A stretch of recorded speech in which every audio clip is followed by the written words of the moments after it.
سعره لبن هرمات كوكا بمعرم معرم قدا هزباي عم نفس مهرتي عيكون بزونيو تنقبتي حجو قايد الزاني حل وارستي هزباي هزباي وار مهرتي حجو قايد الزاني حل وارستي رستي نالو بانا عوتا بيتي بكرعات تمزلبنا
سلام تخطاتلتنا إذا channel كما يتخونوا تبوك تكونوا ناي وترو تمنيتنا بحقنانيو لمون كم وترو العلا قداس نزلوهم زيناتاتن حبريتان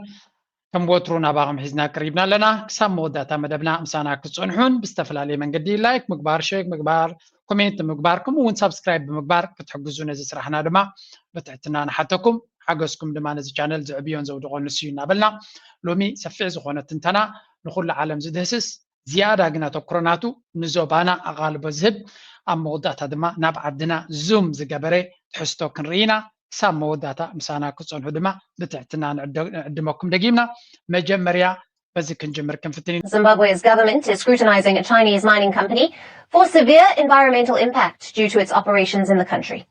The company in question is Sino-Africa Huijin Holdings. It has been operating a gold mine in the country's east for at least 4 years since 2021. It lies in the Mutasa district of the Manicaland province, and the mining firm has been facing accusations of severe environmental. نتايمر لنا ورقي زبهالا بافريكا دارقا مبزحت جزي معدناتنا افريكا سقايم منشنا يسقايم اليوم منشنا يرهوا يكونون منشنا يسقايم ابز زيمبابوي زبهالا بكال هاجر ونا باكل تسلس هاجر سمي لغتهم ناي تشاينا كامبانيتات كعدون زمصو بتبكونا افريكا ويان سلز فلطو مبزحت جزي حدا بتخكل من قد يعدنون يوم كالا يدما حماق قحف أبتن هاجرات كم استرفي قبرو زبل زربا الجزي نشاينا نمبلشاو زتك أمولو تاكتيك هون كم زغل مفلات يدلي بخالا أرداد أجن كم هاجرات كم بعد إيرترا نتيجة لون معدنات كسع كندي بتخكل كتك أمالو يخلا مجنزاب يدلي زغان داينا نرزلنا أبكالا هاجرات أفريقيا اتمن قست حيال سلزي كوني تخكل أن ياسرار حاصل دي فلت صفوفات هايدا سلزي بلو مقابر يا يزخون اتزلوم سقاتات بتخكل كنترول كقبر واي كلون يوم that's why تنهجرات من مليسن أبشجر كأتوا نتيز أجانات عندما بوجيرن كربحان نلعل جسن كخدا زي تريان بقمت قالوا هجرات كم بعد إيرترا معدنات ناتنا عبنت دكتور فريسوس وصاح أنت بوسنيرا لومي أبتي أبعرنا بهالبوتا تركشات بهالبروجكت أو إنفستيجيرو زولوزي ألفا إكسبلوريشن زبهال وركن أمز حلفة استفلا عليه مجلسناتو وركناتو رخيبو خمسة لون زت أمام درجة مخانون زبالة عينة ورك رخيبو خمسة لون بمفلات الجرمان نابتي موسى قصهم كأتو مخانون من الجرالو أبيشا بزرعنا يو أبكالوت إندستري درجانا وركي أبير ترازرنا يجن حدا صفوف زخنا كايدا كمسة لون إتي حجر دما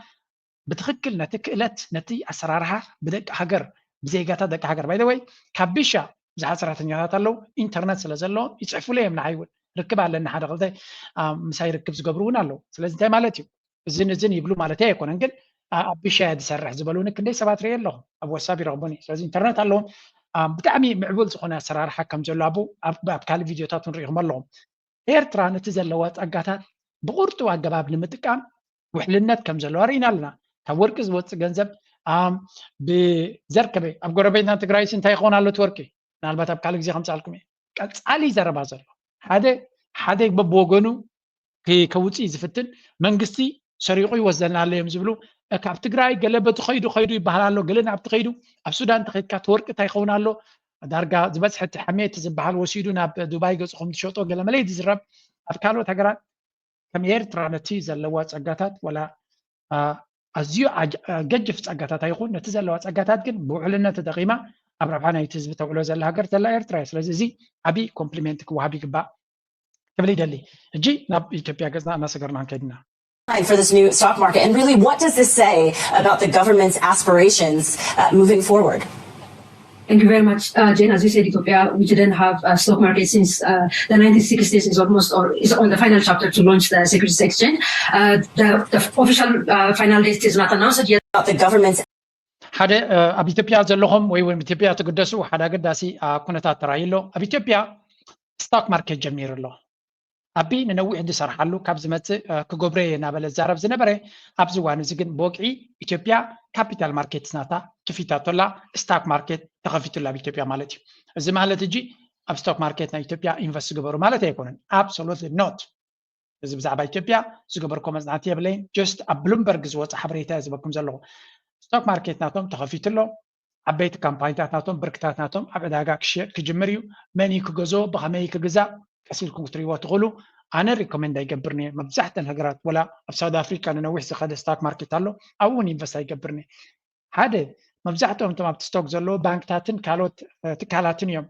ሪሊ ሶሊድ ኣሰት ናቶም ፈሊጥካ ሓይሊ ናቶም ፈሊጥካ ክትገብሮ ይትኽእል ኢኻ ካልኣይ ምስቲ ናይ ወፃኢ ሸርፊ ብዙሕ ፀገማት ስለ ዘሎ ካብኡ ወሲድካ ረቢሕካ ክትወፅሉ ትኽእል መንገዲ እውን የለን ስለዚ ሊኩዊድ እውን ኣይኮነን ቀልጢፍካ ኣብ ደለኻዮ ግዜ ሸጥካ ገንዘብካ ወፂትካ ክትከደሉ ትኽእል መድረክ እውን የለን ስለዚ ኢትዮጵያ ስቶክ ማርኬት ጀሚራላ እዚ ነፍሱ ዝኸኣለ ኣቺቭመንት እዩ ስቶክ ማርኬት ምጅማር ማለት እቲ ዕዳጋ ምኽፋት ማለት እዩ በዓል ገንዘብ መፅዩ ብርኪ ክገዝአሉ ዝኽእል መንገዲ ከፊትካ ኣለኻ ነቲ ሃገር ዓብ ዕድል እዩ ምናልባት መን እዮም ክረብሕሉ ሰብ ዓበይቲ ካፒታል ንኣብነት ካብ ኢማራት መፅኦም ነተን ካምፓኒታት ገዝእዎን እዮም ሕጂ ብወቅዒ ብስቶክ ማርኬት ጌርካ ብርኪ ናይተን ካምፓኒታት ክትገዝእ ትኽእል ኢትዮጵያ ኣብ ፖለቲካዊ ቀውሲ ስለ ዘላ ድማ እቲ ብርኪ ከምቲ ክኾኑ ዝግብኦ ከይከውን ይኽእል እዩ ስለዚ ብሕሱር ክትገዝኦ ትኽእል ኢኻ ምናልባት እቲ ሃገር ፅቡቅ ተኮይና ፅቡቅ ክንከይድ ኢና ዝብሉ ሰባት ዓቕሚ ዘለዎም ሪስክ ክወስዱ ዝኽእሉ ኣብቲ ፖለቲካ ድማ ፅልዋ ዘለዎም ኢዶም ክትው ይኽእሉ እዮም ተራ ሰብ ብዙሕ ፅልዋ ዘይብልካ እሞኻ ዝርከበን ገንዘብካ ኣብ ከምዚ ዓይነት ቮለቲሊቲ ወይ እውን ሪስክ ዘለዎ ኢንቨስት ግበር ማለት ግን ኣይኮነን ይግዳስ ኢትዮጵያ ኣብዛ ምስ IMF ዲል ካብ ትገብር ኣብዘን ዝሓለፋ 2024 ጀሚራ ብዙሕ ነቲ ቁጠባናታ ክትከፍቶ ከም ዘለዋ ትግደድ ኣላ ምስ IMF ዲል ተጌርካ ከም ውፅኢት ናቱ ክትገብሮ ዘለካ ግዴታታት ኣሎ ዕዳጋ ናትካ ክትከፍተለካ ፋይናንሻል ሴክተር ናትካ ክትከፍተለካ ኣብ ባንክታት ናይ ደገ ከኣቱ ምዃኖም ኣብቲ ሃገር ተነጊሩሎ እንደገና ሕጂ ድማ ስቶክ ማርኬት ከፊቶም ኣለው ስለዚ ኣብዚ ዓመት እዚ ድሮ ብወቅዒ ተኸፊቱ ከም ዘሎ እዩ ዝንገር ከምኡ ፕላትፎርምስ ብኢንተርኔት ክንገብር ኢና ገለ መለ ዝብል ዘረባ እውን ኣሎ ንሽተይ ክንሰምዓ ድሕሪኡ ናብቲ ካልእ Announced yet, but the Ethiopian Securities Exchange said it will be launching or it will be ringing the bell the second week of January. What the government and the public are expecting from this, the government is trying to So Ethiopia's economic reform መጀመርያ ነቲ ባጤራ ሊበራላይዜሽን ክገብሩ ከም ዘለዎም ብር ኣብ ኤክስቼንጅ ሬት ክርከብ ከም ዘለዎ ኢሎም ነይሮም ኣብ ዝኾነ ቦታ ክትረኽቡ ከም ትኽእል ወርሒ 7/14 ገይሮሞ ባንክታት ሓደሽቲ ከኣትዉ ከም ዘለዎም ፎሬን ባንክስ ከኣትዉ ኣፍኪዶም ሴንትራል ባንክ ሬይዝስ ክሬዲት ግሮውት ካፕ ቀደም ሓደ ሕጊ ነይርዎም ክንምንታይ ገንዘብ ክትጥቀም ትኽእል ንዑ ቀይርዎ ኣብ 2025 ቀዳሞት ሰሙናት ወይ እውን ኣብ 2025 ወርሒ ሓደ ድማ ስቶክ ማርኬት ናቶም ክጅምር ምዃኑ ይነግሩ ኣለዉ ስለዚ that's a good achievement ናበይ ገፁ ክኸይድ እዩ እናተኸታተልና ንሕና ነቲ ኩነታት ክንበኩም ክንፍትን ኢና ስለዚ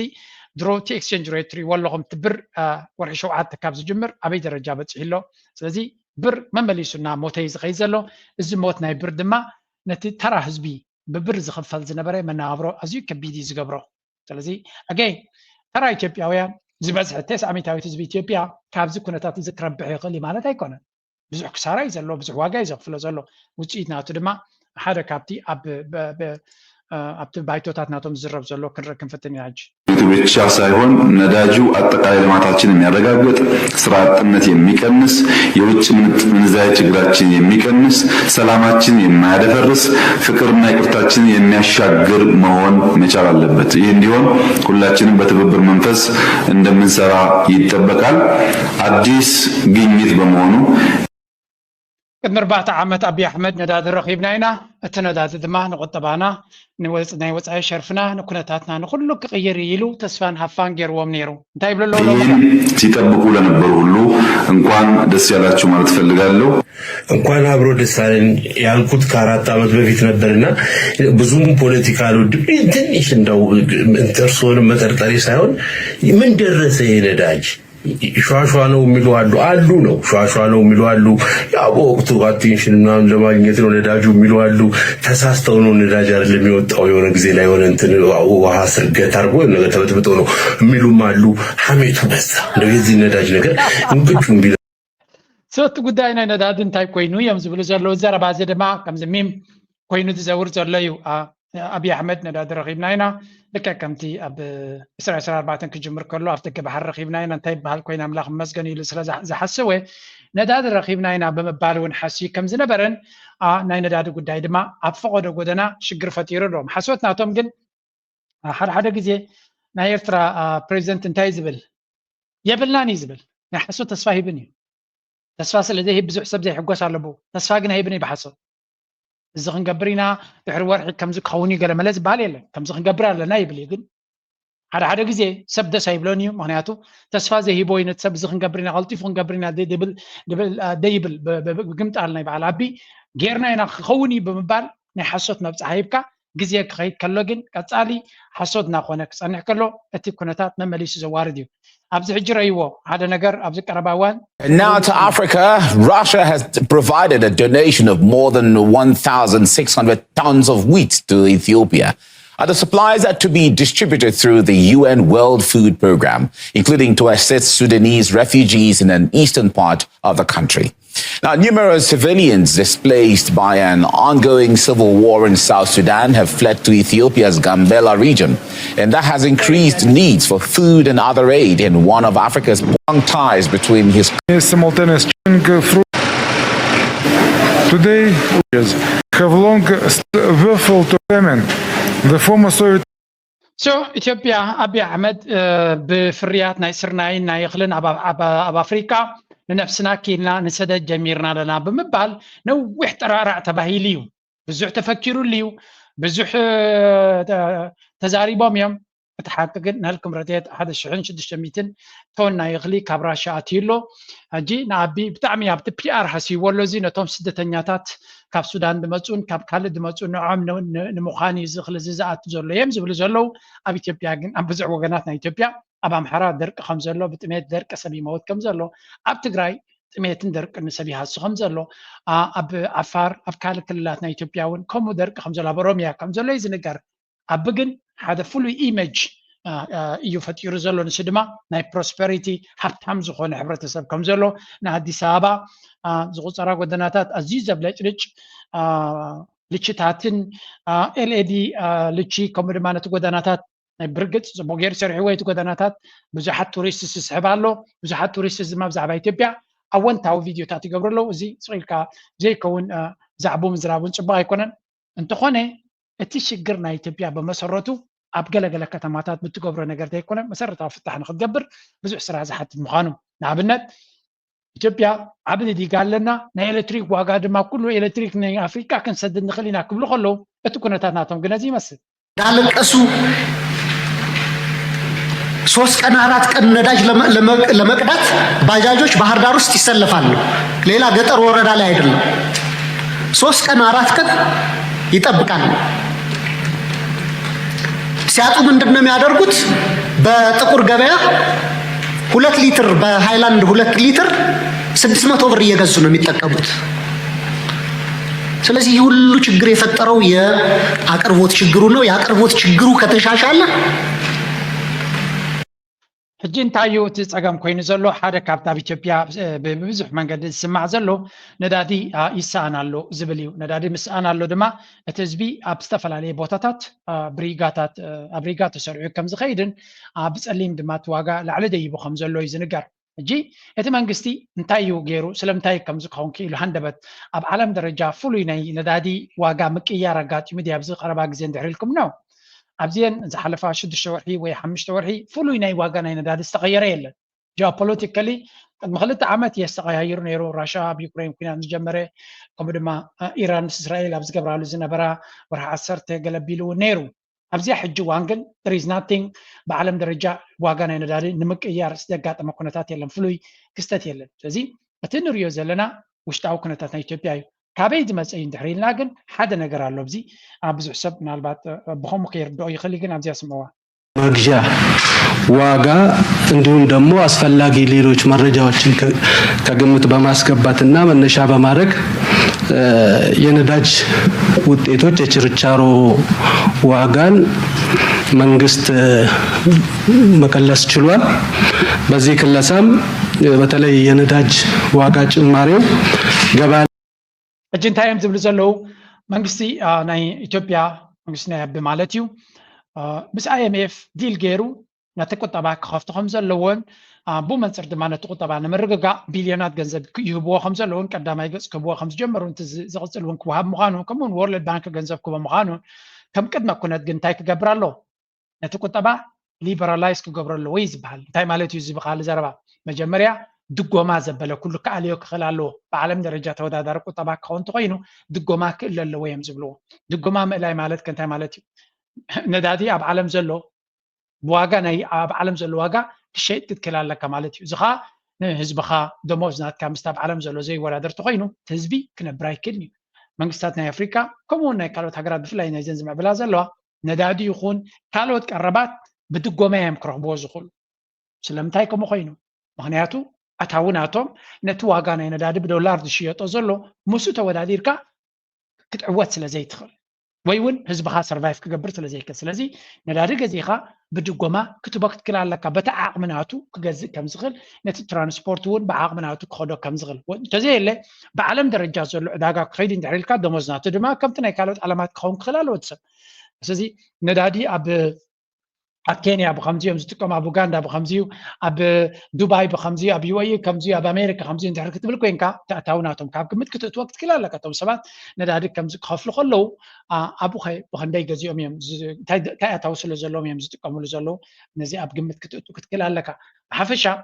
ኣብይ ኣሕመድ ነቲ ድጎማታት ዝገብሮ ዝነበረ ኣብ ድቑዒ ከኣልዮ ከም ዘለዎ ወይ ከጉድሎ ከም ዘለዎ ደረጃታት ኣለዎ ኣብ መድሓኒት ዝግበር ዝነበረ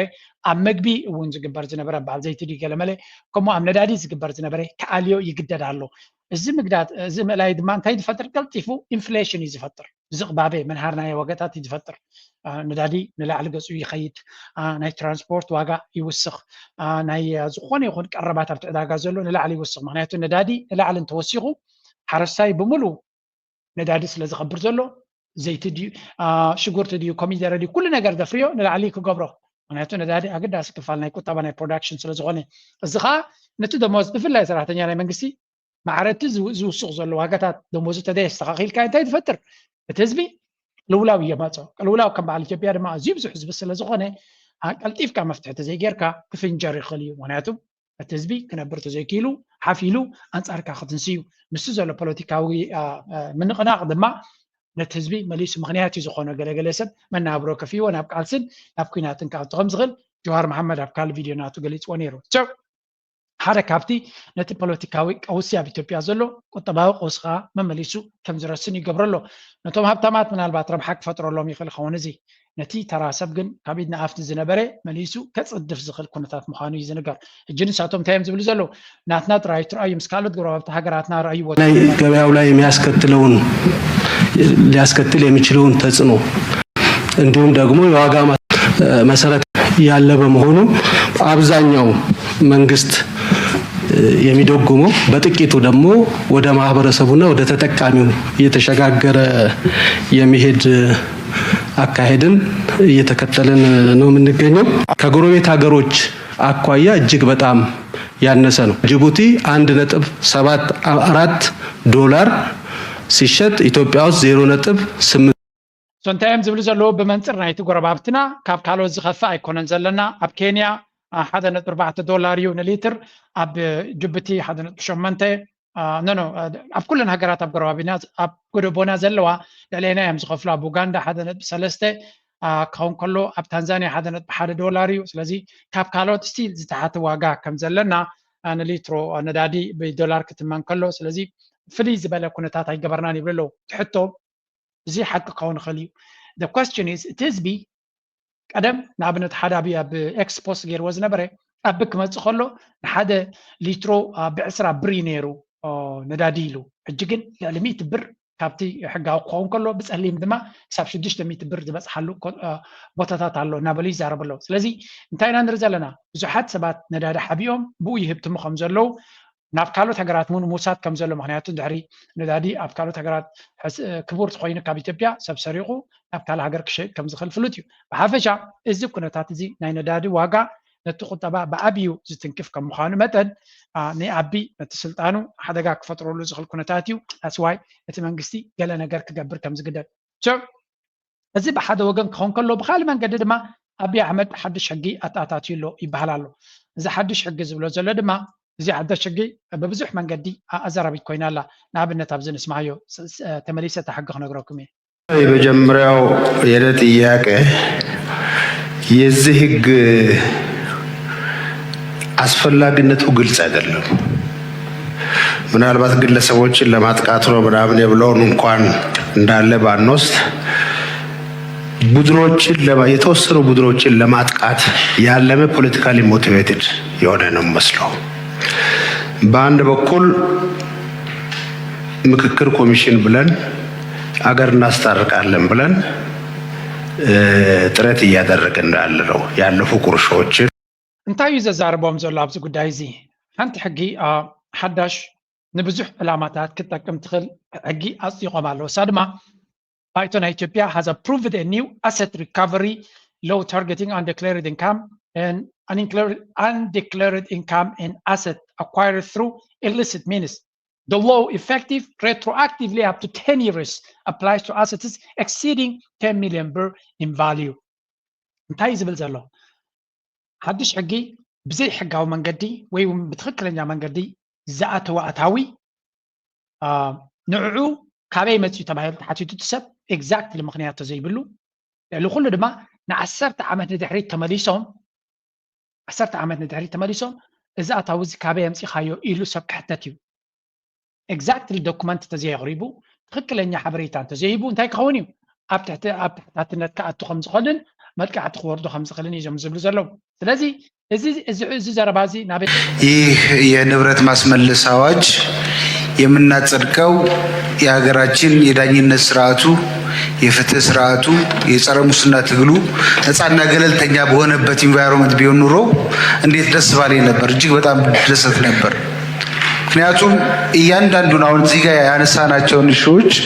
በእነዛ ስርዓቶች ስለምናያቸው በጣም የዘመነ የግብይት ስርዓት ባለበት እያንዳንዱ ሰው ምን ያህል ገቢ ያለው ምን ያህል ወጪ ያለው ቡክፒንግ ስርዓት በሌለበት ይህን ያህል ሀብት አለህና ሰነድ አምጣ ሲባል እጅግ በጣም ከፍተኛ የሆነ ችግር እንታይ ተዛረቦም ዘሎ እዞም ሰባት ፅቡቅ ዝኾነ ዘረባ እዮም ዝዛረቡ ዘለዉ ምክንያቱ ተመሊስካ እንተሪኢኻዮ እቲ ሕጊ ንፖለቲካዊ መዓላ ክጥቀምሉ ከም ዝኽእሉ ይትፍርህ ዘሎ ታይቱ ዕላማ ድማ ዝጠርጠርዎ ሰብ ዝሓለፈ 10 ዓመት ኩሉ ኣታዊኻ ምስ ናቱ ኤቪደንስ ኣቕርበልና ድሕሪኢሎሞ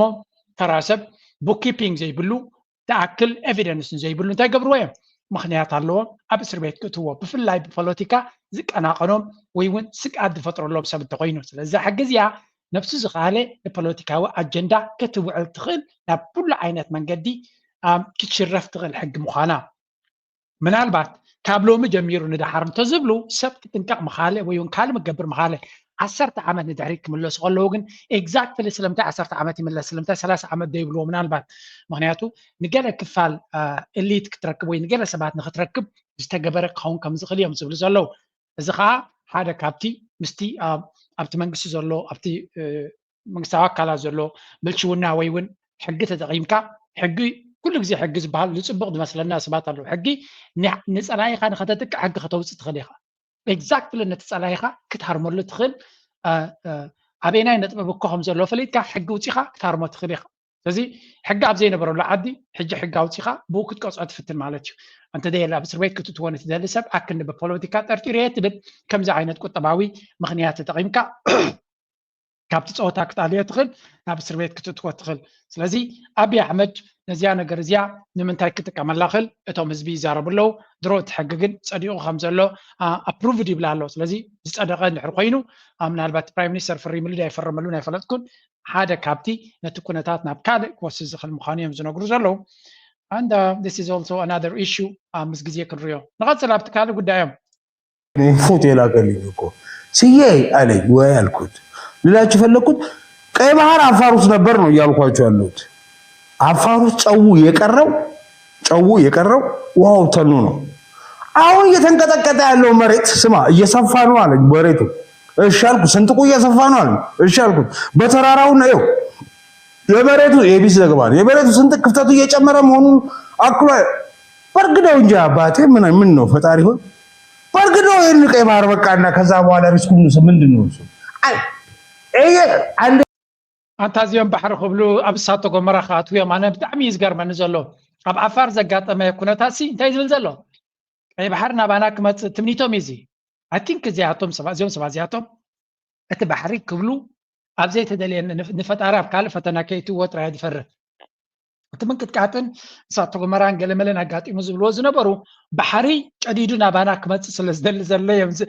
كموزة تنبز ربايد زارب زلو بخالا زراربا ذا فيديو بملا قريت أمتيما انتاي زبل بملو بكا تي مريت كمزي كفرس يدلس له زلو حنت جزي حدا انجينير ناتوم كبعل بصع كبابدي ولا قله سنتيركا روبا فتيركا نابوشت إثيوبيا امسيخا مسوعتها هايسكا افدق بحر كتفطر تخلي خازبل زربا افت ميديا ناتوم نويح تزاريبهم اليوم ابزون رياكت غيرنا لنا الجدما يعني قد كيوص انا فطر بعلو كم صالنا دليل بمبالي تزارب ازي انتاي هوتتا كفطر كله بزي خاطري هوتتا ناي بحكي حريسي بسلام فورن كترغبت تخلنا ان خون كخلخه ابزيد اللي هوتتا كتخلخه اوف كورس كما ميديا زلو بيرسوناليتي نتي حزبي تخلالا كابت زلو شجرا دايفرت نخدبرو وي ناي كال صقام كشطولو سلاز تقمم زلو يمتقملو زلو بحفشا كن بقى ناي بحكي نزينا رايه أملاخ بجاخ عنده أقلاطفو نسيت رايقنا يكونن محجون قال بزي هذا يوتيوب كميلوسي تجديدوسي قال كفالنا إثيوبيا بو غيرون سوماليا نامنيو وسيدو بحرك فطر يزبل بحرق 100 مليون عمت يلوم بجاخ مع ديتا قلاطفلنا أملاخ يلوم نالبات ابلكيشن سديدهم كيكونا أملاخ يزبلانه زي رايو 5 ساعه كندي تناي افدق بحري هوتتا نبص لاله غصو يخيت كم زلو ايه بركد بلوكم ከዛ ምን ሆነ መሰለ ወፍቲ ይሄ ፍሬሽ ዋያ ያዘ ለምሳሌ ኤሌክትሪክ ዋና እነዚህ አሁን አባታ ምን አይታ ምናቸው እዚህ የተኙት ፍሬሽ ዋና ናቸው ይሄኛው ግን እዚህ ጋር ያለው የቀይ ባህር ውሃ ነው ጨው ብቻ ቀረ ኦኬ ጨው ሜዳ ላይ ተይቶ እየፈለጠ ከምትወስደው እንደ ድንጋይ ለዛ ነው እሺ ወፍቲ ግን እዚህ ይሄም ቀይ ባህር ይሄ ረፍት ባለ ይሄ እንዳለ ምንድነው ስል ሳተ ገሞራ ኮስ ይፈነዳ እንደዚህ ነው የሚከፈለው ሁለቱ እንደዚህ ከከፈትክ ይሄን በርግደውና በዚህ ያስገባው እኮ ነው ቀይ ባህርን አስገባውና እትደሰከ ከምዚ ክፍት መሰበልከ ክትከፍታ خلኻ ድማ ኣብጥቃ ጅብትን ዓሰብን ጌርካ ግቦሮ ይድብል ስለታይስኪ ኣብቲ ባብኤል መንደብ ናይ ባብኤል መንደብ ሕማም ስለዘለዎ ኣብቲ ባብኤል መንደብ ክንቋዓጽሮሲ ኣብ መንጎ ጅብትን ዓሰብን ጌርካ ብታሕቲ ማለት በተደራስ ድሜራ ጌርካ بقى ጌርካ بتخلنا አምላኽ ኢሉ ቲንክና በአምላኽ ዩቲ አፕሊኬሽን መስለኒ I don't know ማለት ከሰልጠም ዲያሰልጠም በቃ እናተደናገጸ ይዛረ በቃ በግልጽ እዩ ዝልምን but I know ኣብ ሁተታ ኮስ ደካ خلت ኩነታት እንታይ ከም ዝመስል ንኽንፈልጥ ኢለ ኣድምጾ ዘለኹ again ኣብ ከባቢና ዘለዎ ሰባት ከመይ ዓይነት ጎረባብቲ ከም ዘለውና እንታይ ዓይነት ሕልሚ ዘለዎም ጎረባብቲ ከም ዘለውና ምግንዛብ ዝኣክል ከድለየና ስለ ዝኽእል ኢለ የምጽዮ ንቐጽል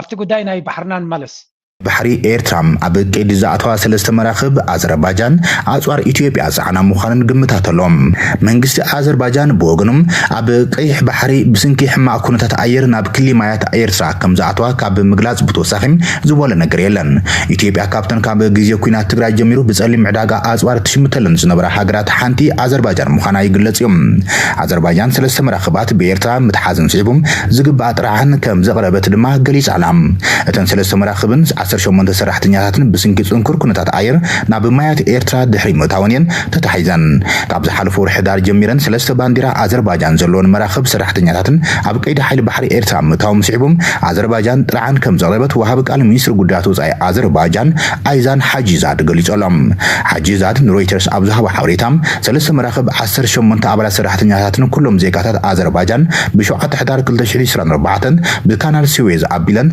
ناب أبو دابي إنها توقعزا بسنكي صنكر كنتات عير ناب مايات إيرترا دحر متاون أب كيد كم زعتو أيطغيسهم أغرغلت بحري كاسبيان بيفي اتن بجنفر أذربيجان زنكاس أوسا سلست مراخب CMCS فاهوليان CMCS أيجيدن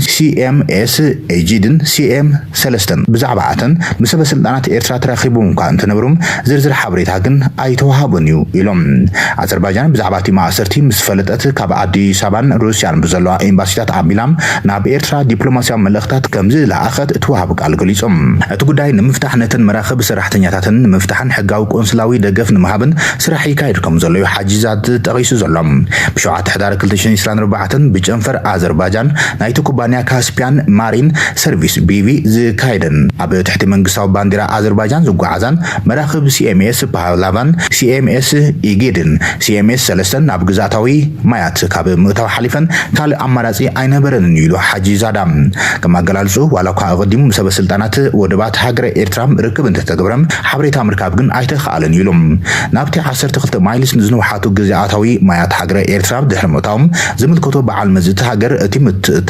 اتي متاو فقار زيبولو مخانو أسميرلو اتن ستغسا مراخب دما تتحيزن يلوم كابتم أبتن أبزرزر زعاتوا كم زبلنايو again حجون كابت زبلنايو كم زي وسا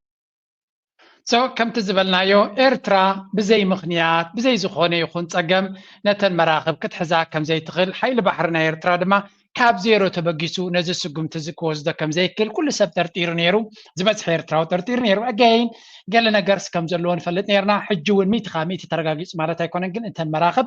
زترتر كنتات سلزنا برن كاب أذربيجان تبقيسن إمارات يخدا نيرن خلا زر 4 إمارات حدا كابتي نعبي أحمد أبا صوار نمركابن أمشماتن فاينانسينغ أمريكابن زواسة حجر كسل زخونة كم مغنيات وين كم مشفن مغنيات وين خون كم زغيلن لذي إزوج دايزي قال نجار كم زلوا من قصير ترى كاب زيرو تبقيسو كم زعينة جيجا زفز من قست كم زي كونه كل سبز تأمامينو كزارب ولا زغلنا قريب لذي again تكون تاثر يزلنا نبي جزء خير خل انتهي معبالتات كم زغل النارانا يمكن كيدنا اتزبها زلوجن قال نجار زت راتر ويون من قصير ترى أبتر تراكو توزخ سلستخفتيو إذا سنسيتيف حبريتا سلزخنا من قصير تراك زارب لكن أنت تتكلم بستفعل عليه من قدي يوزع كم زلون نقفة هاوس نقفة بريس ون أقد جباب بيلو بزعبازو كنا تاتزي باشمور عم تيلو زرقي هو 5 نفرات صحف جد ما بستفعل عليه من جتات كوز نريء لنا بتكون تادما مسكزي ناب حادث تجبته كنا تات كمزي جن أجين كنا تات أستبهل كمرأي كدلينا يبزوانزي ياس كنسمع دحريو أبنا يرتقاتي نمرت تقارن مرسلنا دحريزي وي political entity not of you أو إثيوبيا economic entity انت تخيل السون مالتي نجدنا لمنا سؤالنا نمر political entity لا يدفع مال حدا نجري assembly تدخل بقى دخلنا دحريزي كم تقارن حقق حدا مرجع مثلا تزوي كوين انتور اللي زي رأس انت أي بحال تقليلو إثيوبيا دحري هذي نتيجراي زخون political entity عيد فكرن تفوتو تسأله This is closed once and for all. Okay, توم هزارو زلوا حواتنا. عب إثيوبيا خم زي عينت politicawi سئنا خلونا نايخيل يخاوزوت أيلهم ندحرموت يوم كنسمع طبق تزيكوني كألن. فتسين كايتخيلن. أفتح حلف أسرع شوعاتن عامتون وتدرس لازم برناي. عب حدا عدسي ديمقراطي مسحوي أنت عايز تقول له بقى citizen بقانقاية بهالية قلية زبالة تقدفه زي قاعد تخون كم إنسان إيكونومي طرح مسارات غير كان على عمنا حدا نجر إبي هذه كوات إننا يكون كتحسو مغنياتو ديمقراطية مالت ماجوريتي تايرانتي يكون عندي فهذا بريزيدنت تكون يتحسب لك تاي بريزيدنت زخونا نجر كتير ጉዳይና ኢትዮጵያ ጉዳይና ተጋሩ ድማ እንታይ ከም ዝመስል እዚ ሓደ ካብቶም ተስፋ ዘለዎም ወይ እውን ቁርብ ልቦና ዘለዎ ወይ እውን ኩል ልቦና ዘለዎ ጽቡቕ ዘረባ ዛረብ ክውንነት ዘለዎ ዛረብ ፖለቲከኛ እንተሎ ካብ ትግራይ ሰብ እዚዩ ናይ ኢትዮጵያ ናይ ትግራይ ክውንነት ድማ ይነግሮም ኣሎ ኤቭሪ ዴይ ዝኸድዎ ዘሎ መንገዲ ድማ ናበይ ክወስዶም ከም ዝኽእል ጽቡቕ ገይሩ ይነግሮም ኣሎ ሕጂ ቁርብትለይ ኣብ ናይ ኤርትራ ቁርብ ተደናግየ እንድየ ዘለኹ እስኪ ክልተ ነገራት ከሪየኩም ክፍትነ የተመሊሳብት ናይ ኤርትራ ኻት ስለ ዝኾንኩ መጀመርያ በዚያ እስከ ንጀምር ካል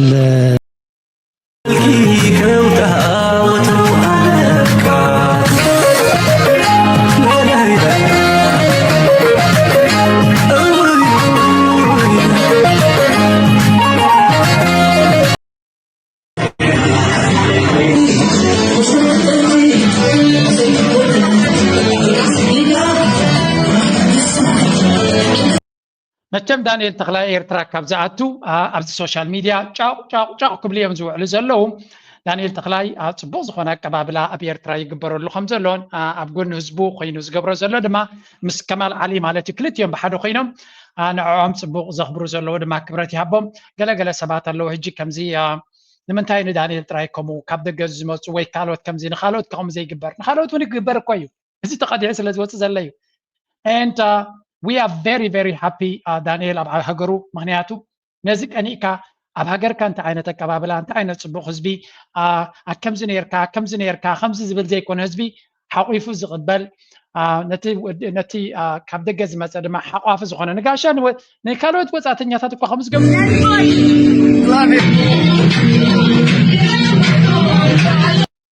so ዳንኤል ከምዚ ዓይነት ኣቀባብላ ብምርካቡ ንካልኦት ኤርትራውያን ኣብ ደንብ ሃገራውነት ዝነበሩ ይኹን ኣብ ካልእ ንሃገሮም ንክኸዱ ምስ ህዝቦም ንክራኸቡ ምስ ህዝቦም ንክዛተዩ ዝበለፀ መድረኽ ዝፈጥር ምዃኑ እምበር ወላ ሓንቲ ዘሕርቕ ዘቐይም ሕማቕ ክስማዓካ ዝግባኣካ ነገር ክህሊ ይክእልኒ እቶም ሰባት ዝቕበልዎ ዘለዉ ቤተሰቡ ድዮም ኣሕዋቱ ድዮም ቅዱሳት ኤርትራውያን እዮም ዝፈልጦ የብለይና ነ ብሓፈሻ ግን እዘን ቪድዮታት ኣብ ዝወፃሉ ናይ ብሓቂ ዝሕመሞም ሰባት ከም ዘለዉ ሓሚሞም ብዛዕባ ክዛረቡ ነዚ ቪድዮታት እዚ ክውፅዎ ስለ ዝርኢ ዘለኹ ኣነስ እንታይ ፀገሞም እየ ዝብል ሓደ ሰብ ኣብ ሃገሩ ከይዱ ምስ ኣሕዋቱ ምስ ቤተሰቡ ተራኺቡ እንተዓለለ እንተሰሓቐንሲ እንታይ ጎድለካ ንዓኻ ወይ እንታይ ፀገም ይፈጥረልካ ሰብ ኣብ ካልእ ሃገር ከይዱ እኮ ከም ዝገብር ምስ ስድሮኦም ኣብ ካልእ ሃገር ኣብ በዓል ታይላንድ ናብ ገለን ከይዶም ከማን ቬኬሽን ከይድና ኢሎም ዝዛረቡ ሓደ ሰብ ናብ ዓዱ ናብ መበቆል ዓዱ ናብ ስድራ ቤቱ ዘለዎ ቤተሰቡ ዘለዎ ዕሩቕቱን ኩሉ ቤተሰቡ ዘለዎ ኣብኡ ከይዱ ምስ ኣሕዋቱ ተተራኸበሲ እንታይ ጎድለካ ንዓኻ ስለምንታይ ሓስድና ይስማዓካ ኣነ ነቶም ብዛዕባ ዳንኤል ትበሃል እኮ ከምዚ ነይሩ ዳንኤል ኣነ ብቐረባ ይፈልጦ ነየ ግን ዝኾነ ኤርትራዊ ናብ ሃገሩ ተመሊሱ ዝበለፀ ግዜ ክሕልፍ ተሪያ ኣነ ይሕጎስ ይቐኒ ድማ ሓደ መዓልቲ ኣብ ሃገረይ ከይደ ከምኡ ክሕልፍ ስለ ዝኾንኩ ከምኡ ከጋጥመኒ ኢለ ፅቡቕ ነገር ኣብ ኡጋንዳ ከይድካ ኣብ ታይላንድ ከይድካ ኣብ ኢትዮጵያ ከይድካ ኣብ ዱባይ ከይድካ ኣብ ካልእ ዓለም ከይድካ ጥራይ ክትምነየ የብልካ ትዝበለፀ ነገር ናይ ቬኬሽን ኣብ ዓድና ክምነየ ኣለና ኣብ ባፅዕ ዝሕጎሱ ዝዘሉ ከምዚ ንኣብነት ከምዚ ኢሎም ብናይ ወትካበ ደርፊ ትፃወቱ ከሎ ኣብቲ ገማግም ባሕሪ ናይ ኤርትራ ነዚ ምስ ረኣኻ ቅን ክስምዓካ ናብ ሃገርካ ንክትምለስ ዝገብረካ ኩነታት ንዑ እዩ ዝያዳ ክንቀንኣሉ ዝግባኣና ቬኬሽን ዕረፍቲ ፍሉይ ግዜ ኣብ ሃገርካ ምስ ስድራኻ ምስ ቤተሰብካ ምስ መበቆልካ ምስቲ መረበትካ ኣብኡ ክትሕልፎ እንተኽኢልካ እዩ ዝበለፀ ነዚ ንምፅባቕ ድማ ኩሉ ሰብ ክስዕር ክኽእል ኣሎ ኢሜጅ ናይ ኤርትራ ንምዕራይ ፅቡቕ ነገር ናይ ኤርትራ ንምስትኽኻል ከምዚ ዓይነት ስእልታት ከምዚ ዳንኤል ኣብ ኮንፈረንሳት ቀኒና ጥራይ ዘይኮነስ ፅቡቕ ነገር ፋን ከም ዘሎ ምዝንጋዕ ከም ዘሎ ፀወታ ከም ዘሎ ነቶም መንእሰያት ንኣሽቱ መንእሰያት ንደቅኻ ድማ ከምዚ ዓይነት ኢንጆይመንት እውን ኣሎ እንድሕር ኢልካ እውን ዝያዳ ምስ ሃገሮም ኮኔክትድ ክኾኑ ይኽእሉ ብፍላይ እቶም ንኣሹ ኣብ ደገ ዘለዉ ናብ ዓዶም ንክኸድሉ ዝኽእሉ ኣብዚ ተወሊዶም ዝዓበዩ ንዓዶም ክጥምትሉ ዝኽእሉ ክህልወና እንተኮይኑ ኢንተርቴይንመንትካ ክህሉ ኣሎ ኩሉ ነገር ፖለቲካዊ ወይ እውን ከምዚ ተልእኮ ጥራይ ክትወስደ የብልካ ንኣሹ ስለ ዝኾኑ ክዘናግዑ ይደልዮም ስለዚ ዳንኤል እናተዘናግዐ እናተሓጎሰ ዝወፅእ ወይ እውን ካልኦት መንእሰያት ከምኡ ክንርኢ ከለና ክንሕጎስ እዩ ዝግባአና ነቶም ካልኦት ድማ ከምኡ የማስለና ክንብል ኣለና እዚኣ ከይሰማዕና ግን ከይንኸይድ ካል አገዳሲ ግዜው ዘለና ኤርትራስ ተፈላለየ መገዲ እቲ ምዕባይ ናይ ዓድና ልምትድ ኮይኑ ይጸንሕ ሕጂ ግን ተስፋ ኣለሞ ከመይ ገርና ነቲ ኢንፍራስትራክቸር ናይ ሲቪል ኢንፍራስትራክቸር ነመብሎ ሰስተነብል ዝኾነ መገድስ ከመይ ገርና ንስርሓዮ ዝብል እዩ ሕጂ ነስመራ ንሕሪ ወፂትካ ጽቡቕቲ ገዛውቲ ናይ vernacular architecture ዝበሃል ነቲ ክላይሜት ነቲ ሜትሮሎጂ ዝትጻወር ኣሰራርሓ ዘለዎሞ ንኡ ከይደልና እቲ ቴክኖሎጂ ኩሉ ኣብዩሞ ሳይንስና ቴክኖሎጂ እንዳተቀበልና ከዓ ፊውቸሪስቲክ ዝኾነ ሰስተነብል ምስተሕደሽ ዝተላገበ ነገር ንምስራሕስ እንታይ የድልየና እዩ ከመይ ጌርና ክንብገስ ኣድቫንቴጅ ክንወስድ ንኽእል ኢና እቲ ካልእ ሰብ ዝገበሮ ጌጋ ገይሩስ ሰሪሑሎ ንሕና ነቲ ጌጋ ከይገበርናስ ተማሂርና ካብኣቶም ከመይ ንበፅሖም ዝብል ውይይት እዩ ዝነበረ ሽዑን 19 ናብ ዝመጽኣ ኩሉ ኣብ ውሽጢ ባጽዕ ካፕቴን ዝረኸባ ኣገደስቲ ህንጻታት ምስ ናይ ተርኪሽ ኦቶማን ኢምፓየር ተተሓይዙ ርክብ ከም ዘለዎ ማሕበሪ ምስ ረኸብኩ ካብኡ ዝተበጊስና ብናተይን ብናተይ ተምሃሮን ብምትሕብባር ከመይ ጌርና ናይ ቅድም ዘላ ውሽጢ ባጽዕ ከመይ ጌርና ክንሐድሶ ንኽእል ቅድሚ ምሕዳስና ዝኾነ ዓይነት ውሳነታት ቅድሚ ውሳድና ግን ከመይ ጌርና ናይ ብሓቂ ኣብቲ ኮንፈረንስ ናይ ኤርትራ ICES በሃል ዝነበረ ኮንፈረንስ ዝመፁ ክኢላታት ኤርትራውያን ኤቭሪ ታይም ክሰምዖ ከለኻ ኤቭሪ ታይም ክሪኦ ከለኹ ተስፋ መመሊሱ ተስፋኻ ከም ዝዓዝዝን ከም ዝዓብን ዝገብር እዩ I really hope ተስፋ ንገብር ደቂ ተስፋ ስለ ዝኾና ከምዚኦም ብሉፃት ምሁራት ናይ ኤርትራ ኣብ ኤርትራ ተጋቢኦም ዝነበሩ ነቲ ንሶም ዝበልዎን ዘመንጭዎ ሓሳባትን ናብ ግብሪ በፂሑ ታስመራ ይኹን ባጽዕ ካልእ ከተማታት ናይ ኤርትራ ብዙሕ ጥንታዊ ህንፃን ጥንታዊ ቅርስን ስለ ዘለዎ ንዑ ዓቂብካ ሞደርናይዝ ክትገብሮ ካልእ ምዕቡል ትሕተ ቅርፂ ድማ ክስራሕ ኣብ ደገ ንክኸፍት ዝኽእል መፅናዕቲ እዩ እሞ ንትግባርኡ ክንርኢ ተስፋ ንገብር ናይ ሎም ኣርእስቲ ኣብዚ ክውድእ ክፍትነ ከም ወትሩ ኣብዚ ነምፅኦ ኩሉ ትሕዝቶታት ንነፍሲ ወከፍ ሰብ ከይጠቕሞ ይኽእል ግን ጀነራሊ ብዛዕባ ዓለም ከምኡ ድማ ምሳና ብፖለቲካዊ ብቁጠባዊ ብኩሉ መንገዲ ፅልዋ ዘለዎም ዝበልና ኢና ነቕርብ ነቲ ኩሉ ትገብሩልና ድማ ካብ ልብና መስገና ምዝያ ኩሉ ግዜ ዝፈትዋ ደርፈ ገትፈኩም ላይክ ሼር ኮሜንት ምግባር ድማ ኣይትረስዑ መለበዋቡና የድልየኩም እዩ እቲ ቻነል ናትኩም ደገፍ ስለ ዝደሊ أنت إريتراوي سبب مرهاوي يبلون أبس قوزن كمان نسا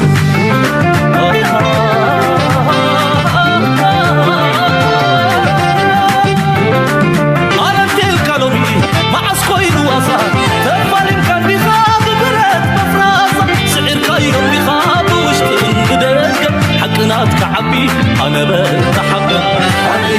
أنت حد لبي كلنا تكعبي يقولون أبسح قواسي كمان بسح أنت إريتراوي سبب مرهاوي يقولون أبسح قواسي كمان بسح